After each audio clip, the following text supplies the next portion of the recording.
Shalom y bienvenidos a Vía Hafta Yisrael, una frase hebrea que significa amarás a Israel. Esperamos que se queden con nosotros, ya que nuestro maestro, el Dr. Baruch, nos compartirá una enseñanza expositiva de la Biblia.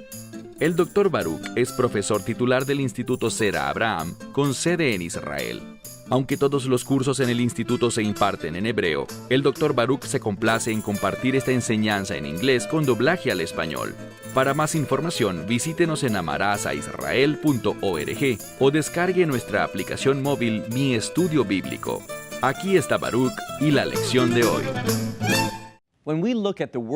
Cuando leemos la palabra de Dios, vemos que las personas que tenían una relación personal con el Mesías Yeshua tenían poder. Es decir, que Dios los usaba para cumplir su propósito. Lamentablemente hoy en día no estamos viendo las mismas señales y maravillas. No vemos el efecto del Espíritu Santo en el grado en que lo veíamos en el primer siglo. No estamos viendo su poder manifestándose por medio del cuerpo de creyentes. Y aunque puede haber varias razones para esto, una de ellas es el hecho de que en la actualidad, el cuerpo de creyentes es teológicamente analfabeta. Es decir, no estamos aprendiendo la verdad teológica. No se nos están enseñando doctrinas que tienen que ver con la verdad de la Escritura para aplicarlas a nuestra vida de modo que el poder pueda ser liberado y que la gente pueda ver la gloria de Dios a través de su pueblo. Lo que vamos a hacer hoy es comenzar un estudio de varias partes sobre la epístola de Pablo a los Efesios. Así que sin más preámbulos, toma tu Biblia y ve conmigo al libro de Efesios capítulo 1. Tal como vimos en nuestro estudio de Gálatas, Pablo está muy interesado en que se le considere como apóstol. Pero debemos comprender lo que Pablo quiere decir y lo que no quiere decir. Cuando Pablo usa el término apóstol, no está tratando de impresionar a la gente con algún título. Lo que intenta hacer es compartir con la gente que él ha sido enviado por Dios. No es un título lo que él enfatiza, sino una posición, un rol, un servicio al cual ha sido designado. Así que leemos en el verso 1, Pablo, apóstol del Mesías Yeshua, por medio de la voluntad de Dios, a los santos, los que están en Éfeso, aún, y esta palabra es la palabra griega kai, que usualmente significa y, pero aquí puede significar algo que introduce al texto una cualidad de énfasis. Él dice los santos en Éfeso aún, es decir, que quiere enfatizar a aquellos que son fieles en el Mesías Yeshua. Una de las cosas que podemos extraer de este primer verso es la relación entre la fe y los santos. Es únicamente por medio de la fe. ¿La fe en qué? En la gracia de Dios. Y es esa gracia la que produce un cambio, como veremos, que causa una transformación en el hombre interior y que nos hace ser nuevas criaturas. Así que él enfatiza a los santos, pero luego nos dice por qué son santos, y es porque han creído en Dios. Pasemos al verso 2. Dice, gracia a ustedes y paz. Y lo vemos en ese orden familiar. Casi sin excepción, él habla primero de gracia y luego de paz. Porque sin la gracia de Dios no hay paz. Y la paz no es simplemente la ausencia de violencia. Eso no es lo que significa. La paz es el cumplimiento de la voluntad de Dios. Y hasta que no recibas la gracia de Dios, nunca podrás llevar a cabo sus planes y propósitos. Nunca podrás cumplir su voluntad. Así que gracia a ustedes y paz de Dios nuestro Padre y del Señor Yeshua, el Mesías. Aquí vemos un cambio. Anteriormente mencionó a Dios en primer lugar y luego a Yeshua. Pero ahora vemos justo lo contrario para mostrar la intimidad y la unión que existe entre Dios el Padre y Dios el Hijo. Hablando de Dios, ahora dice, el Dios bendito y Padre de nuestro Señor, el Mesías Yeshua. ¿Y cuál es el deseo de Dios? ¿Qué está enseñando Pablo en esta epístola? Que Dios quiere hacer algo. Que Dios quiere, mira lo que dice a mitad del verso 3, el cual nos bendijo con toda bendición espiritual en los cielos. Toma nota de esa frase, en los cielos. Los cielos es un sinónimo del reino. Lo que Pablo está tratando de decir al usar esta expresión en los cielos es que debemos tener una perspectiva de reino. Lo que Dios va a hacer es bendecirnos para que podamos ejemplificar y demostrar la verdad del reino, ese carácter del reino del cual hablamos tanto. Así que una vez más, el cual nos bendijo con toda bendición espiritual en los cielos en el Mesías.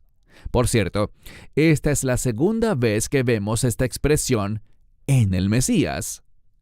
Quiero compartir contigo que en este primer capítulo, Pablo usa la expresión en el Mesías o en Yeshua una y otra vez.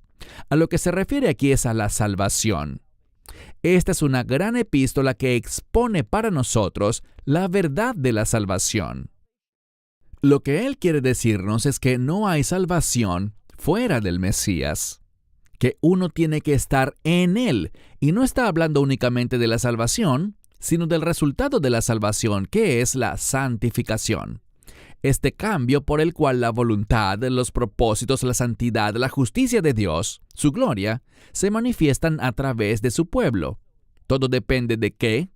De estar en Él, de que estemos en el Mesías Yeshua, por medio de la fe, que fue hecha disponible para nosotros por la gracia de Dios. Así que Él nos ha bendecido con toda bendición espiritual, una bendición del reino, pero tenemos que estar en el Mesías. Verso 4. En este verso encontramos un término muy significativo. Muchas veces, muchas traducciones utilizan el término Dios eligió. Y está bien, siempre que entendamos lo que significa este término para elección. Es la palabra bíblica que significa simplemente una selección, que Dios seleccionó algo. Y debemos recordar que todo lo que se dice en este pasaje de la Escritura tiene que ver y es relevante únicamente para aquellos que están en Él. ¿Cómo nos encontramos en Él? Ejercitando la fe. ¿Quién es la fuente de esa fe? Dios. Dios provee la fe, pero de todas maneras, nosotros debemos apropiarnos de ella. Debemos ser muy cuidadosos con algo. Sabemos que la salvación, y lo veremos especialmente cuando lleguemos al capítulo 2, es un resultado de la gracia de Dios. Pero que alguien reciba esa gracia no significa de ninguna manera que él haya participado en su salvación, y que al recibirla esa persona haya cumplido una parte de la obra de la salvación. De ninguna manera. Debemos entender otra doctrina, y esa es la doctrina de la depravación total. ¿Por qué es importante? Bueno, hay un grupo que dice que alguien es totalmente depravado. ¿Por qué? Debido al pecado original. ¿Y qué significa esa depravación total? Que tal persona no puede hacer nada que sea bueno. Bueno, si con depravación total te refieres al hecho de que somos incapaces de salvarnos a nosotros mismos, yo estoy de acuerdo. Pero tenemos que entender lo que la Escritura revela. Hay un término bíblico que es matzpun. Matzpun es la palabra hebrea para conciencia. Está también muy relacionada con la palabra hebrea matzpen, que significa brújula. Y vemos una relación entre una brújula y la conciencia, porque Dios nos da una brújula moral, y esa es nuestra conciencia. Algunos de los primeros creyentes hablaban de la semilla del Espíritu, que cada persona tiene, porque todos somos creación de Dios. Dios sopló en nosotros las palabras de vida. Así que tenemos cierta capacidad, cierta conciencia para entender lo que está bien y lo que está mal. No de manera completa y plena, pero esa conciencia puede ser usada para el propósito de decirle que sí a la gracia de Dios. Y cuando alguien lo hace, Dios lo elige. Ahora, ¿esa elección sorprende a Dios? Vamos a ver que Dios conoce todas las cosas. Pero el hecho de que Dios conozca todas las cosas no significa que Él haya causado todas las cosas. Alguien dirá, ¿no ataca eso la soberanía de Dios? Para nada. Una de las cosas importantes que debemos entender sobre la soberanía de Dios es que la soberanía de Dios no se ve debilitada por el libre albedrío.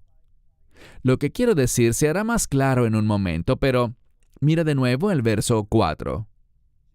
Según Él nos ha elegido, y aquí vemos esta frase familiar por tercera vez. Según Él nos ha elegido en Él. Esa selección ocurrió porque estábamos en Él. ¿Y qué va a producir esta selección? Bueno, algunos dirán, esa es la doctrina de la elección, y está bien, Dios nos escogió. Pero esta elección tiene implicaciones, y esas implicaciones se hacen realidad y no sorprenden a Dios. Dios siempre supo cuáles serían y quiénes serían los receptores de ellas, pero todo esto se hizo realidad para una persona, para un individuo, porque esa persona fue hallada en Él. Mira de nuevo el verso 4. Según Él nos ha elegido en Él antes de la fundación del mundo. Y vemos la razón por la que nos eligió. Pero hay un problema. Muchos quieren leer salvación aquí, mas no debemos. De lo que está hablando aquí no es simplemente de ver quién va a ser salvo y quién no. Está hablando específicamente a aquellos que están en Él. Es decir, esto es solo relevante para quienes, para los creyentes. ¿Y qué ha escogido Dios? Dios no ha escogido quién estará en el cielo y quién no. Él ya lo sabe. Pero eso no es lo que Él escogió. ¿Por qué lo digo? Porque está escrito, muchos son llamados. ¿Llamados para qué? Llamados a arrepentirse, llamados a convertirse en sus seguidores, pero pocos los escogidos. ¿Por qué? Porque no respondieron a la fe, no se apropiaron de la gracia de Dios, no utilizaron ese matzpun, esa conciencia, para responder al mensaje del Evangelio. Veamos ahora el verso 4. Los versos 4 y 5 contienen una verdad teológica clave que está siendo revelada en estos pasajes. Según Él nos escogió en Él. Esta era la realidad. No sorprendió a Dios. Él lo supo desde antes de la fundación del mundo. ¿Y para qué nos escogió? No para decidir quién estaría en el cielo, sino que nos escogió, aquí está, para que fuésemos santos y sin mancha delante de Él en amor. Esta expresión en amor corresponde con el hecho de que ha venido diciendo en el Mesías, en el Mesías, en el Mesías.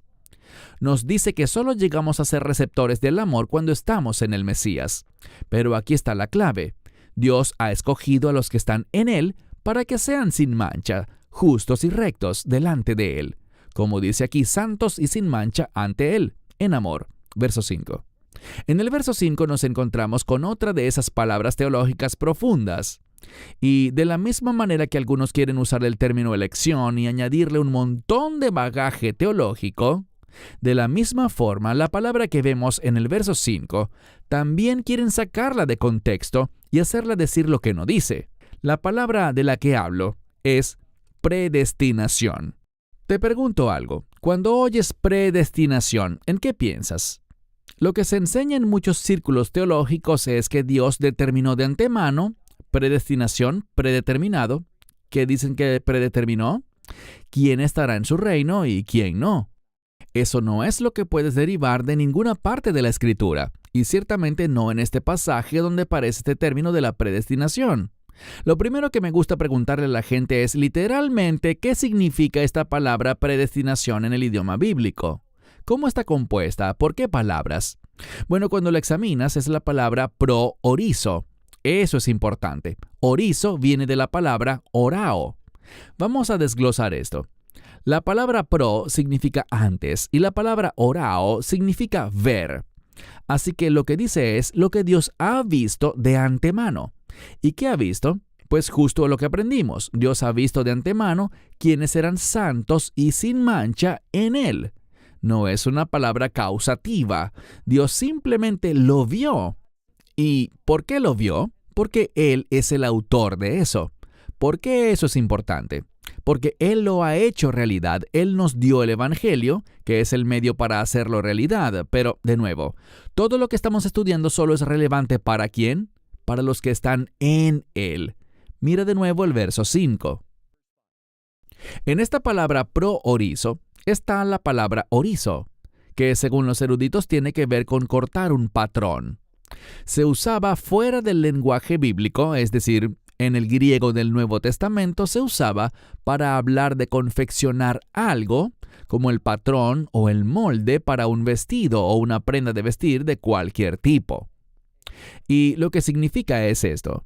Alguien hace este patrón y así puedes visualizar de antemano cómo será la prenda. Eso es lo que Dios ha hecho. Él ha visto de antemano cómo serán aquellos que están en el Mesías. ¿Y cómo serán? Mira lo que dice el verso. porque Él nos ha visto de antemano para la adopción por medio, aquí está, por medio del Mesías Yeshua, para Él. Y eso es muy importante. Algunos dirán en Él, pero es una palabra diferente. Hemos hablado una y otra vez de que dice en Él, en el Mesías, pero aquí hay un término distinto. No es en, sino eis, que significa para. Así que toda esta realidad es lo que Dios traerá en la vida del creyente para Él. ¿Qué significa? A causa de lo que el Mesías ha hecho. Él se lo ha ganado, no nosotros. Esa es la depravación. No podíamos lograrlo nosotros. Por lo tanto, Él tuvo que hacerlo. Verso 5. Habiéndonos visto de antemano para la adopción, para su adopción, para llegar a ser hijos adoptivos, eso es lo que significa, por medio del Mesías Yeshua, para Él, conforme al beneplácito de su voluntad. Estos son los propósitos de Dios, así que todo esto está ocurriendo, y lo que nos enseña es esto. No estamos hablando de quién va a estar en el cielo y quién no. Lo que Él ha predestinado, podríamos decir, es esto, que todos los que están en Él, es decir, en el Mesías, sean santos y sin mancha. Eso es la predestinación. Los que están en el Mesías han sido predeterminados y ese patrón ya ha sido trazado, cómo vamos a lucir. ¿Y cómo seremos? Seremos como Él. Verso 6. Bien, esa realidad es solo cuestión de que se manifieste. Dios ya la ve, es un hecho para Él. Y cuando comprendemos esa verdad, ¿cuál es el resultado? Mira el verso 6. Para alabanza de la gloria de su gracia. Así que debemos alabarlo. Esta verdad manifestará su gloria. Pero todo está fundamentado ¿en qué? En su gracia. Hagamos una pausa porque veremos en este pasaje cómo la gracia aparece una y otra vez. ¿Por qué razón? Bueno, dos cosas se unen aquí. Hemos hablado de cómo aparece esta frase en Él, y ahora esta palabra, gracia. ¿Cómo llegamos a estar en Él? Por la gracia de Dios, usando esa brújula moral, esa verdad ética que Dios ha puesto en cada persona, esa conciencia para que cuando la palabra de Dios nos hable, no apaguemos al Espíritu Santo, no lo contristemos, no nos rebelemos contra Él, no endurezcamos nuestro corazón, sino que nos sometamos. A eso es a lo que la conciencia nos lleva. Nuestra naturaleza carnal puede rechazarlo y muchos lo hacen, pero tenemos la capacidad dada por Dios de recibir su verdad. Así que, verso 6, para alabanza de la gloria de su gracia, con la cual, y algunas Biblias simplemente dicen que fuimos aceptados, pero no dice eso. Es esa misma palabra para gracia, pero simplemente en la forma verbal. Así que todo esto ocurrió porque literalmente dice, con la cual Él nos agració. ¿Y cómo nos agració? ¿Cuál fue la manifestación de su gracia? Aquí está. En la misma frase, en el amado. Y algunas escrituras añaden en el amado, el Mesías Yeshua. Verso 7. En quien tenemos, y aquí está esta gran palabra. Hablamos de esto hace unas semanas cuando estudiábamos el libro de Jonás. Hablamos de la autoridad superior de este término, redención. Y vemos aquí que hay una relación entre la gracia y la redención. Noten el resultado, verso 7. En quien, este es el Mesías Yeshua, en quien tenemos la redención. ¿Y cómo vino esa redención? ¿Vino por mis buenas obras? No, eso no es lo que dice. Esa redención vino por su sangre. Y es solamente por su sangre que encontramos el perdón de los pecados. De acuerdo a las riquezas de... Y vamos de vuelta a donde todo esto empezó. Su gracia. Así que la gracia genera muchísimos resultados en nuestra vida. Produce salvación, trae redención. ¿Y qué es la redención? La redención y la salvación están estrechamente vinculadas, pero la redención habla del hecho de que nos convertimos en posesión adquirida por Dios, que pasamos a ser de su propiedad, con la expectativa de glorificar a Dios con nuestra vida. Por eso las personas responden a la gracia de Dios, porque desean apartarse del pecado, tanto de un estilo de vida pecaminoso como de las consecuencias del pecado, y desean volverse a Dios y manifestar su gloria. Así que noten lo que dice. Porque ustedes han sido redimidos, tenemos redención, por su sangre, el perdón de nuestras transgresiones, de acuerdo a las riquezas de su gracia, las cuales, verso 8, y me encanta esta palabra, es la palabra sobreabundar. Es decir, Dios fue excesivamente grandioso en esta gracia, entonces la cual abundó o sobreabundó en nosotros en toda sabiduría y conocimiento. Aquí hay una verdad importante. Si esta gracia fuera únicamente para el propósito de la salvación, es decir, solo para entrar al reino de Dios, ¿por qué sería tan importante que tuviésemos abundancia de sabiduría y conocimiento? Porque esta gracia no solo tiene un efecto de salvación en nuestra vida, sino también un efecto de santificación. ¿Qué significa eso? Que esta gracia nos aparta para los propósitos de Dios, para que le sirvamos a Él. ¿Dónde? En esta edad presente, para que manifestemos su carácter, es decir, su gloria, y que otros sean atraídos hacia Él. Seguimos leyendo, verso 8. Que hizo sobreabundar para nosotros en toda sabiduría y conocimiento. Verso 9. Dándonos a conocer el misterio de su voluntad. Bien, en los próximos versículos Pablo estará hablando de misterio. Y vemos que este misterio tiene que ver con el Mesías y su papel en producir no solo la salvación de Israel, y esto quedará más claro en el capítulo 2, sino también la salvación de las naciones. ¿Y por qué eso es tan importante? Porque como dijimos en nuestro estudio de Jonás, Israel no fue creado, Dios no entró en un pacto con Israel únicamente por causa de Israel, sino también por todas las naciones. Y ahora es el cuerpo de creyentes, lo que llamamos la iglesia, y hablaremos del significado de esa palabra en las próximas lecciones. Dios va a usar el cuerpo de creyentes para cumplir el llamado de Israel, no para reemplazar a Israel, sino para cumplir su llamado y posicionar a Israel, es decir, para provocar a Israel en los últimos días a aferrarse a ese llamado y llevarlo a cabo también. Así que, verso 9, dándonos a conocer el misterio de su voluntad según su beneplácito, el cual dispuso de antemano, aquí está, Él había dispuesto de antemano, todas estas cosas están predeterminadas. ¿Y cómo termina el verso 9? En Él. Una y otra vez todas estas cosas van a cumplirse, pero todas están condicionadas a estar en Él. Si no estamos en Él, las promesas de Dios, los propósitos de Dios, la voluntad de Dios no se van a cumplir en nuestra vida. La gente oye esto y dice, espera un segundo, Dios es soberano.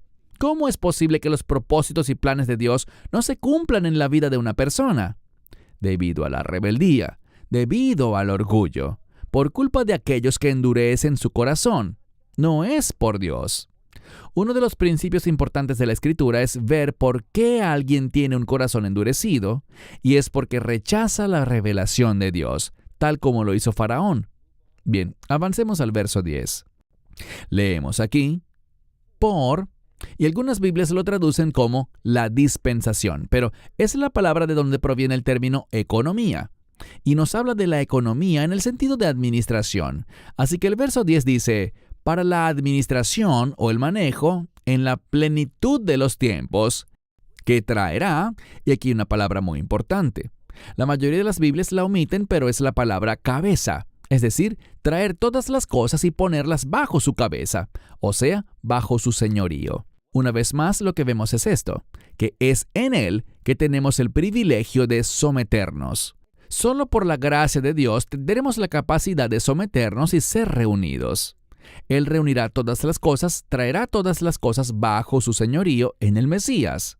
Las cosas que están en los cielos y las que están en la tierra. ¿Y cómo termina? En Él. Una y otra vez en el idioma bíblico, algunas traducciones para evitar redundancias lo omiten, pero en el idioma bíblico esta frase, en Él, en Él, en Él, aparece repetidamente para mostrarnos que toda esta verdad está condicionada a estar en Él. Si se nos deja a nosotros, a nuestra imaginación, a nuestra voluntad, a nuestra propia sabiduría, nada de esto sería realidad. Avancemos al verso 11.